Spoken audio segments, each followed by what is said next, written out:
प्यारे लोगों, आज हम एक ऐसे विषय पर उतरने जा रहे हैं जिसने मनुष्य को जितना दुख दिया है उतना शायद किसी और चीज ने नहीं दिया, और वह है तुलना।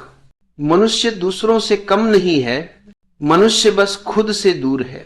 जब तुम खुद से दूर हो जाते हो तो तुलना जन्म लेती है, और जब तुम तुलना से मुक्त हो जाते हो तो तरक्की, विकास, उन्नति सब अपने आप होने लगते हैं। आज की बात बहुत सरल है लेकिन अनुभव में बहुत गहरी है। तुलना छोड़ो, तरक्की पकड़ो, खुद पर ध्यान दो। तुमने ध्यान दिया, तुलना हमेशा बाहर की होती है। तुम कभी अंदर की तुलना नहीं करते। तुमने कभी यह नहीं कहा कि मेरा मन आजकल से कितना शांत है। तुमने ये नहीं देखा कि तुम्हारी समझ पिछले साल से कितनी बड़ी है। लेकिन तुम्हें यह जल्दी दिख जाता है कि पड़ोसी के घर में नई बाइक आई है, किसी दोस्त को अधिक लाइक्स मिले हैं, या किसी रिश्तेदार का बच्चा तुमसे तेज है। जैसे ही तुम दूसरों को देखना शुरू करते हो, तुम अपना केंद्र खो देते हो।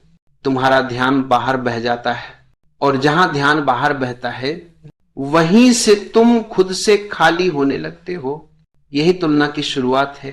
तुलना धीरे धीरे तुम्हें अधूरा महसूस कराती है, और अधूरा महसूस करने वाला व्यक्ति कभी तरक्की नहीं कर सकता। तुम्हारी क्षमता, तुम्हारी ऊर्जा, तुम्हारे गुण सब तुलना के बोझ में दब जाते हैं। याद रखो, तुलना जितनी बढ़ती है उतना तुम अपने आप से गरीब हो जाते हो। तुलना इसलिए नहीं होती क्योंकि तुम कमजोर हो। तुलना इसलिए होती है क्योंकि तुम्हें पता नहीं कि तुम कौन हो। जिस दिन तुमने खुद को जान लिया, किसी से भी तुलना की जरूरत नहीं रहेगी। गुलाब और सूरजमुखी की तुलना नहीं की जा सकती।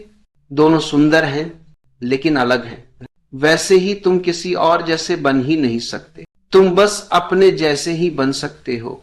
दुनिया तुम्हें हमेशा बताएगी कि तुम कम हो, क्योंकि जब तुम खुद को कम समझ लेते हो तभी दुनिया तुम्हें कंट्रोल कर पाती है।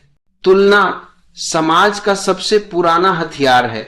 बच्चे से कहा जाता है, देख वो कितना अच्छा है। युवक से कहा जाता है, देख वो कितनी कमाई करता है। वृद्ध से कहा जाता है, देख लोग कितने सफल हैं। कभी किसी ने यह नहीं कहा, देख तुम कल से कितने बेहतर हो, क्योंकि यह कहने से